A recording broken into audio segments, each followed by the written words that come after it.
Assalamualaikum warahmatullahi wabarakatuh. Perkenalkan, nama saya Putri Gus Ilhami, NIM 2111240075. Saya dari kelas 1C PGMI, dosen pengampu Ibu Fitriana Sofia Monisa, MSI.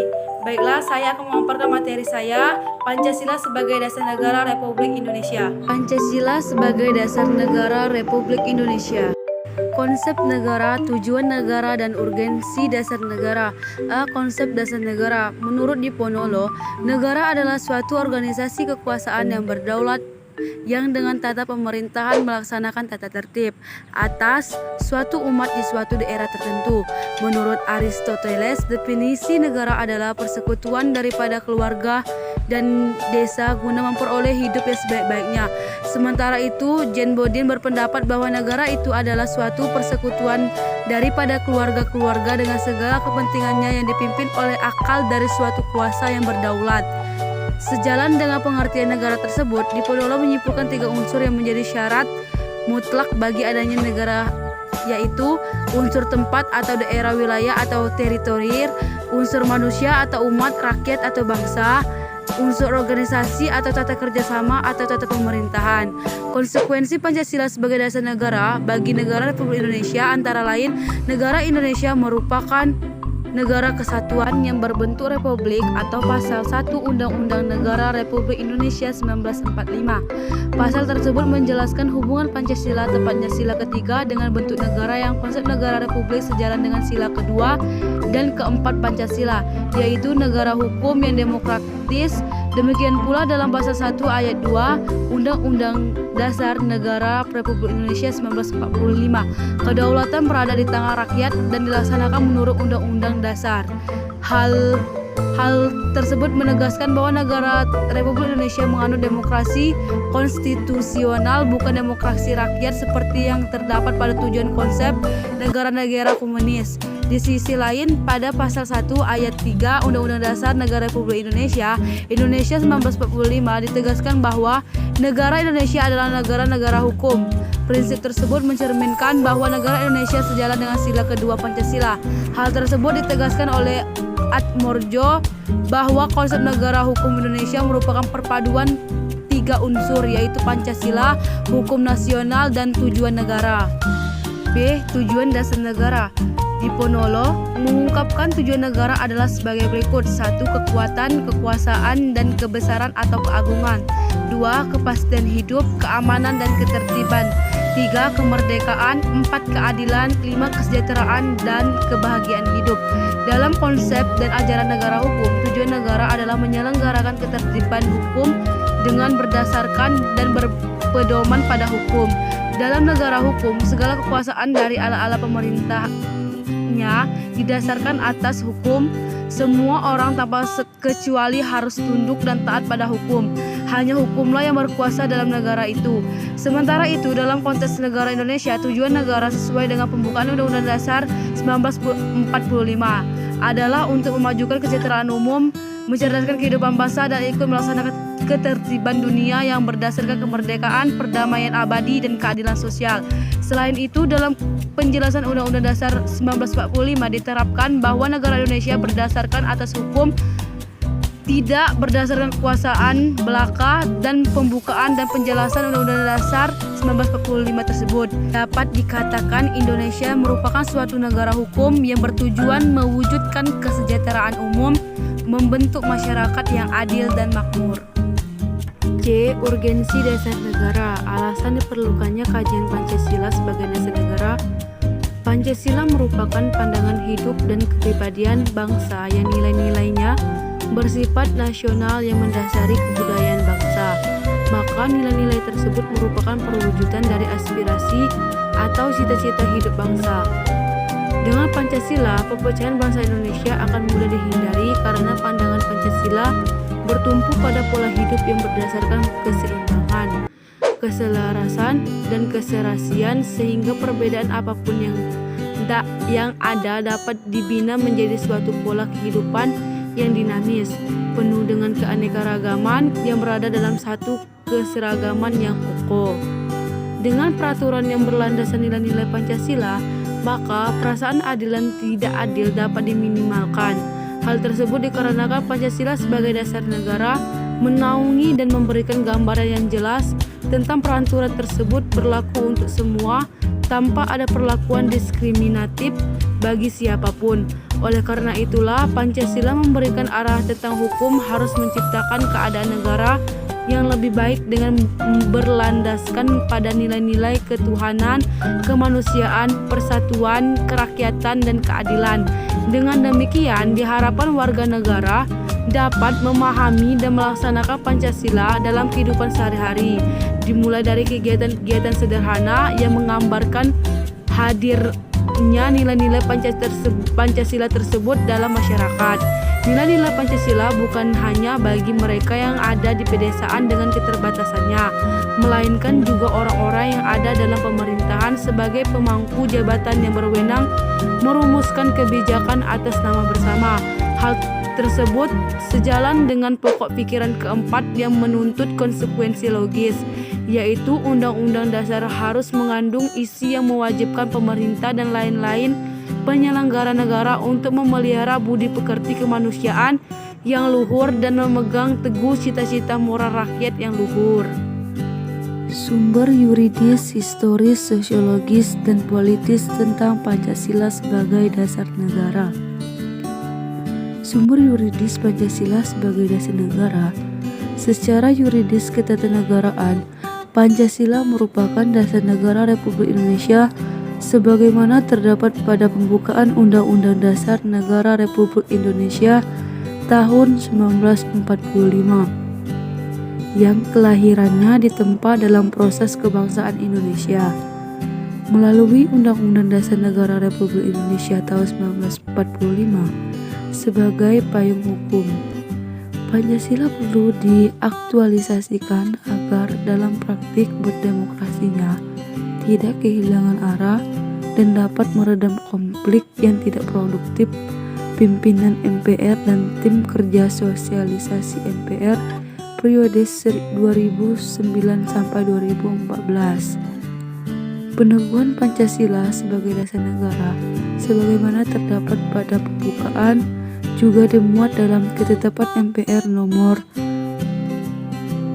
XV 111 MPR 1998 tentang pencabutan ketetapan MPR nomor 2 MPR 1978 tentang pedoman penghayatan dan pengamalan Pancasila Eka Prasetya Pancakarsa dan ketetapan tentang penegasan Pancasila sebagai dasar negara.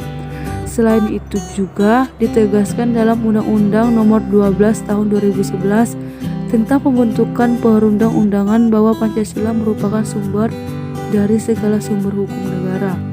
Penempatan Pancasila sebagai sumber dari segala sumber hukum negara, yaitu sesuai dengan pembukaan Undang-Undang Dasar Negara Republik Indonesia tahun 1945 bahwa Pancasila ditempatkan sebagai dasar dan ideologi negara serta sekaligus dasar filosofis bangsa dan negara, sehingga setiap materi muatan peraturan perundang-undangan tidak boleh bertentangan dengan nilai-nilai yang 86 terkandung dalam Pancasila. Pimpinan MPR dan tim kerja sosialisasi MPR periode 2009 sampai 2014. Sumber historis Pancasila sebagai dasar negara. Dalam sidang yang diselenggarakan untuk mempersiapkan Indonesia merdeka, Regiman meminta kepada anggotanya untuk menentukan dasar negara. Sebelumnya, Muhammad Yamin dan Suepomo mengungkapkan pandangannya mengenai dasar negara. Kemudian dalam pidato 1 Juni 1945, Soekarno menyebut dasar negara dengan menggunakan bahasa Belanda. Filosofis Grondslags bagi Indonesia merdeka. Filosofis Grondslag itulah fundamen filsafat, pikiran yang sedalam-dalamnya, jiwa, hasrat yang sedalam-dalamnya untuk di atasnya didirikan gedung Indonesia Merdeka. Soekarno juga menyebut dasar negara dengan istilah Weltanschauung atau pandangan dunia atau Bahar, Kusuma dan Hudawati dan Kusuma. Dapat diumpamakan Pancasila merupakan dasar atau landasan tempat Gedung Republik Indonesia itu didirikan atau Suepardo DKK 1962-47. Sumber sosiologis Pancasila sebagai dasar negara. Pertama, nilai-nilai ketuhanan atau religiusitas sebagai sumber etika dan spiritualitas atau yang bersifat vertikal transendental yang dianggap penting sebagai fundamental etika kehidupan bernegara. Kedua, nilai-nilai kemanusiaan universal yang bersumber dari hukum Tuhan, hukum alam, dan sifat-sifat sosial atau yang bersifat horizontal dianggap penting sebagai fundamental etika politik kehidupan bernegara dalam pergaulan dunia. Prinsip kebangsaan yang luas mengarah pada persaudaraan dunia yang dikembangkan melalui jalan eksternalisasi dan internalisasi. Ketiga, nilai-nilai etis kemanusiaan harus mengakar kuat dalam lingkungan pergaulan kebangsaan yang lebih dekat sebelum menjangkau pergaulan dunia yang lebih jauh. Keempat, nilai ketuhanan, nilai kemanusiaan, dan nilai serta cita-cita kebangsaan itu dalam aktualisasinya harus menjunjung tinggi kedaulatan rakyat yang dipimpin oleh hikmat kebijaksanaan. Sumber politis Pancasila sebagai dasar negara. Pancasila merupakan norma hukum dalam memformulasikan dan mengimplementasikan kebijakan publik yang menyangkut hajat hidup orang banyak. Di sisi lain, bagi setiap warga negara yang berkiprah dalam infrastruktur politik atau sektor masyarakat seperti organisasi kemasyarakatan, partai politik, media massa, maka Pancasila menjadi kaidah penuntun dalam setiap aktivitas sosial politiknya. Dengan demikian, sektor masyarakat akan berfungsi memberikan masukan yang baik kepada sektor pemerintah dalam sistem politik. Dinamika dan tantangan Pancasila sebagai dasar negara. Upaya bangsa Indonesia membumikan ideologi Pancasila tidak terlepas dari upaya pengamalan sila-sila Pancasila di dalam kehidupan berbangsa dan bernegara. Menurut Direktur Eksekutif The Indonesian Institute atau TII, Adinda Tenriangke Mukhtar, pengamalan sila-sila Pancasila masih jadi pekerjaan rumah. Contohnya, salah satu sila Pancasila yang sangat penting dalam upaya menegakkan demokrasi di Indonesia adalah sila keempat. Tantangan terhadap Pancasila sebagai ideologi negara. Unsur-unsur yang mempengaruhi tantangan terhadap Pancasila sebagai ideologi negara meliputi faktor eksternal dan internal. Adapun faktor eksternal meliputi hal-hal berikut: pertarungan ideologi antara negara-negara superpower antara Amerika Serikat dan Uni Soviet antara 1945 sampai 1990 yang berakhir dengan bubarnya negara Soviet sehingga Amerika menjadi satu-satunya negara superpower.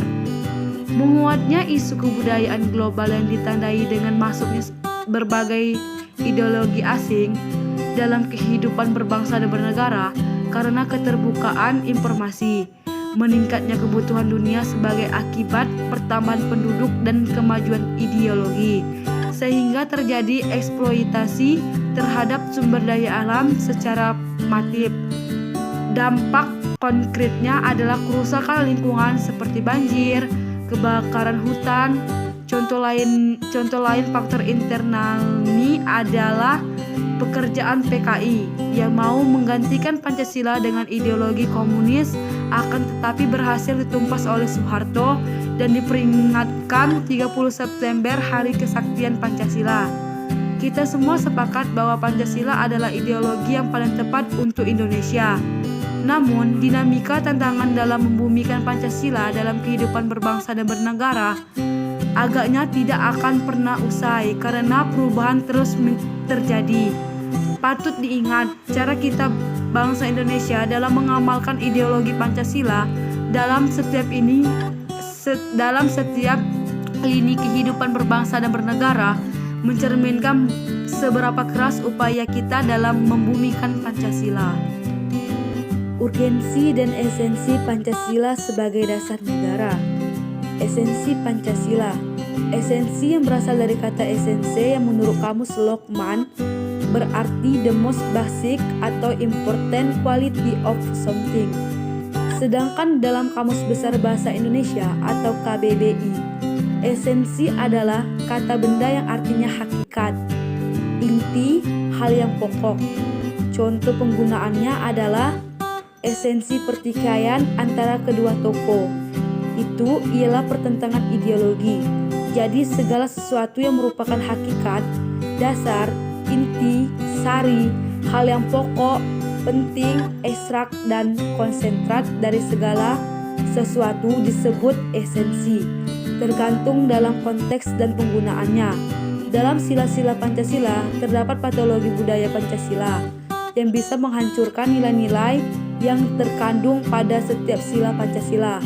Fenomena yang terjadi pada masa Indonesia saat ini seperti korupsi, kerusuhan, dan moral yang bertentangan dengan nilai Pancasila. Jika dasar Pancasila itu tidak tertanam kuat pada diri rakyat Indonesia, maka negara ini akan berantakan.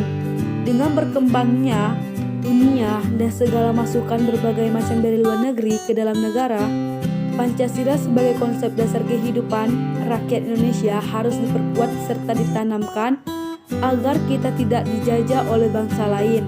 Memang tidak dijajah dalam hal fisik, tetapi dijajah dalam hal pemikiran yang secara perlahan-lahan membuat berubah rakyat Indonesia dari sila-sila Pancasila itu sendiri. Beberapa contoh penerapan esensi Pancasila sebagai dasar negara. Sila pertama, ketuhanan yang Maha Esa, artinya sesuai dengan agama dan keyakinan yang sejalan dengan asas kemanusiaan yang adil dan beradab. Contohnya, rakyat Indonesia memiliki hak untuk memiliki agama yang akan ia anut dan jalani tanpa ada unsur paksaan, bebas melaksanakan kegiatan agama dengan syarat tidak melanggar norma-norma di Indonesia dan saling menghormati dengan agama lain. Sila kedua, kemanusiaan yang adil dan beradab, artinya setiap warga negara telah mengakui persamaan derajat kewajiban negara sesama manusia sebagai asas kebersamaan bangsa Indonesia dan hak. Contoh penerapannya, majikan tidak sewenang-wenangnya bertindak ke pembantunya yang tidak berperi kemanusiaan. Sila ketiga, persatuan Indonesia, artinya setiap warga negara mengutamakan persatuan, kepentingan, kesatuan, dan juga keselamatan bangsa dan negara di atas kepentingan pribadi. Golongan yang selalu harus diwujudkan, diperjuangkan, dipertahankan, dan diupayakan secara terus-menerus. Contoh penerapannya, tidak terlalu menonjolkan kebudayaan masing-masing daerah untuk terlihat siapa yang terbaik, tetapi dipelajari dan ikut melestarikan dengan serta meyakinkan bahwa perbedaan itu baik. Sila keempat, kerakyatan yang dipimpin oleh hikmat kebijaksanaan dalam permusyawaratan atau perwakilan. Artinya bermusyawarah untuk menyelesaikan persoalan yang terjadi dengan bijaksana, memikirkan ketentraman rakyat dan mengambil keputusan juga untuk rakyat dengan mengikut sertakan perwakilan-perwakilan setiap masyarakat. Contohnya segala persoalan yang ada untuk mendapatkan solusi dengan cara bermusyawarah untuk mencapai tujuan yang diinginkan seperti rapat warga setiap RT untuk membahas masalah dalam lingkungan tersebut. Sila kelima, keadilan sosial bagi seluruh rakyat Indonesia, menggambarkan dalam bertindak supaya bersikap adil kepada setiap warga negara Indonesia tanpa membedakan status sosial, suku, ras, dan bahasa sehingga tujuan dari bangsa Indonesia akan tercapai dengan keikutsertaan semua rakyat Indonesia. Contohnya pemerintah mengadakan program wajib bersekolah selama 9 tahun tanpa membeda-bedakan guna mengatasi masalah pendidikan yang begitu rendah. Selain itu juga demokrasi diakui di Indonesia. Demokrasi penting bagi kehidupan masyarakat di Indonesia karena dengan adanya demokrasi yang benar, tindakan semena-mena penguasa dapat dihindari. Penyebabnya adalah karena memegang kekuasaan tertinggi dalam demokrasi sehingga memimpin harus melayani rakyat. Urgensi Pancasila sebagai dasar negara. Insinyur Soekarno menggambarkan urgensi Pancasila secara ringkas, tetapi meyakinkan Pancasila adalah Weltanschauung atau dasar falsafah dan juga satu alat pemersatu bangsa yang juga pada hakikatnya satu alat mempersatukan dalam perjuangan melenyapkan segala macam penjajahan, terutama imperialisme. Memahami urgensi Pancasila sebagai dasar negara bisa menggunakan dua pendekatan, yaitu pendekatan institusional dan pendekatan sumber daya manusia. Pendekatan institusional adalah membentuk dan menyelenggarakan negara yang berdasarkan pada nilai-nilai Pancasila, sehingga negara Indonesia dapat mewujudkan tujuan negara atau terpenuhinya kepentingan nasional. Sementara itu, pendekatan sumber daya manusia terdapat pada dua aspek, yaitu orang-orang yang menjalankan pemerintahan dengan cara melaksanakan nilai-nilai Pancasila secara murni dan konsekuen di dalam mengemban tugas dan bertanggung jawab, sehingga kebijakan negara akan menghasilkan kebijakan yang mengedepankan kepentingan rakyat. Untuk mengatasi beberapa masalah yang ada, perlu pemahaman yang mendalam terhadap urgensi Pancasila sebagai dasar negara. Dalam pemahaman tersebut ada tahap implementasi juga, yaitu tahap yang selalu memperhatikan prinsip-prinsip good governance, antara lain transparan, akuntabel, dan fairness, sehingga akan terhindar dari KKN atau korupsi, kolusi, dan nepotisme. Dan warga negara yang berkiprah dalam bidang bisnis harus menjadikan Pancasila sebagai sumber nilai-nilai etika bisnis yang menghindarkan warga negara melakukan free fight liberalism, tidak terjadi monopoli dan monopsoni, serta warga negara yang bergerak dalam bidang organisasi kemasyarakatan dan bidang politik, maka Indonesia akan mencapai tujuan yang dicita-citakan seperti yang diharapkan pejuang-pejuang pada masa dulu jika rakyat Indonesia menerapkan nilai-nilai yang terkandung dalam Pancasila. Jadi kesimpulannya adalah Pancasila dijadikan sebagai dasar negara semenjak disahkan dalam sidang PPKI ke-1. Menurut Diponolo, negara adalah suatu organisasi kekuasaan yang berdaulat yang dengan tata pemerintahan melaksanakan tata tertib atas suatu umat di suatu daerah tertentu. Ditegaskan oleh Atmorjo bahwa konsep negara hukum Indonesia merupakan perpaduan tiga unsur, yaitu Pancasila, hukum nasional, dan tujuan negara. Dalam konsep dan ajaran negara hukum, tujuan negara adalah menyelenggarakan ketertiban hukum dengan berdasarkan dan berpedoman pada hukum. Alasan diperlukannya kajian Pancasila sebagai dasar negara merupakan pandangan hidup dan kepribadian bangsa yang nilai-nilainya bersifat nasional yang mendasari kebudayaan bangsa. Dengan Pancasila, perpecahan akan mudah dihindari karena pandangan Pancasila bertumpu pada pola hidup yang berdasarkan keseimbangan, keselarasan, dan keserasian, sehingga perbedaan apapun yang dapat dibina menjadi satu pola kehidupan yang dinamis.